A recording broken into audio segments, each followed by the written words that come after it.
తెలుగు సినీ ప్రేక్షకులకు, మెగా అభిమానులకు నమస్కారం. మా ఎస్విసి సంస్థకి రామ్ చరణ్ గారికి, చిరంజీవి గారికి ఎంతో అనుభవ సంబంధం ఉంది.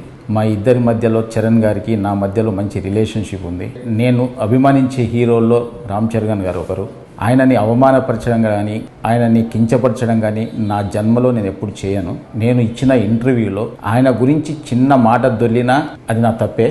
అది జరిగిందని అభిమానులు అనుకుంటున్నారు కాబట్టి వాళ్ళకి నిజంగానే క్షమాపణ చెప్తున్నా. చరణ్ గారికి కూడా క్షమాపణ చెప్తున్నాను. అంటే నాకున్న ఆయన రిలేషన్ని నేను పాడు చేసుకోదలుచుకోలేదు. ఎందుకంటే జనం ఈ రోజు మాట్లాడుతున్న మాటలు కానీ, బయట ట్రోలింగ్స్ కానీ, అభిమానుల బాధలు కానీ నేను అర్థం చేసుకోగలను. ఎందుకంటే ఒక హీరోని అలా అన్నప్పుడు ఎవరు కూడా భరించలేరు. నేను అన్న ఇంటెన్షన్ అలా కాదు. మాకున్న రిలేషన్స్లో, మాకున్న క్లోజ్నెస్లో నేను మాట దొర్లాను తప్ప ఆయనను అవమానపరచడానికి కాదు. మాకు మెగా హీరోలతో అందరితో మాకు మంచి సంబంధాలు ఉన్నాయి. వరుణ్ తేజ్తో ఒక ఫిదా కానీ, సాయి ధరమ్ తేజ్తో 2 సినిమాలు, చరణ్ గారితో 2 సినిమాలు చేశాం. చిరంజీవి గారు ఎప్పుడు మా రాజుగారితో కానీ నాతో ఎప్పుడు మాట్లాడుతూనే ఉంటారు. ఇలాంటి అనుబంధం ఉన్న వాళ్ళని అవమానించే పర్యంత మూర్ఖుని కాను నేను. దయచేసి అందరు అభిమానులు అందరూ అర్థం చేసుకోవాలి. సంక్రాంతికి గేమ్ చేంజర్ రిలీజ్తో పాటు సంక్రాంతికి వస్తున్నాం సినిమాని ఒప్పుకోకపోయి ఉంటే, ఆయన చెయ్యొద్దు అని ఉంటే ఆ సినిమా రిలీజ్ అయ్యేది కాదు.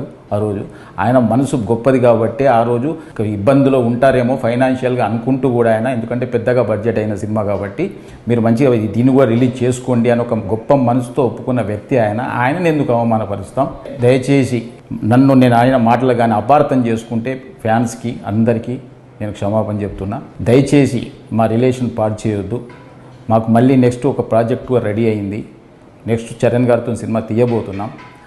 అలాంటిది అనవసరంగా మా ఇద్దరి మధ్య ఈ అభిప్రాయ భేదాలు తీయకండి అని అందరినీ వేడుకుంటున్నా. చూసిన ఆంధ్ర ప్రేక్షకులందరూ కూడా గమనించాలి. నాకు చరణ్ గారికి మంచి రిలేషన్ ఉంది. నేను ఆయన గురించి ఎప్పుడు తప్పు మాట్లాడను. ఇచ్చిన ఫస్ట్ ఇంటర్వ్యూ కాబట్టి కొంచెం నాకు తెలియకుండా కూడా ఏదైనా మాట దొర్లిందేమో, అలాంటిది కూడా ఏదైనా అర్థం చేసుకోవాలని అందరికీ కోరుకుంటున్నాను. Thank you very much.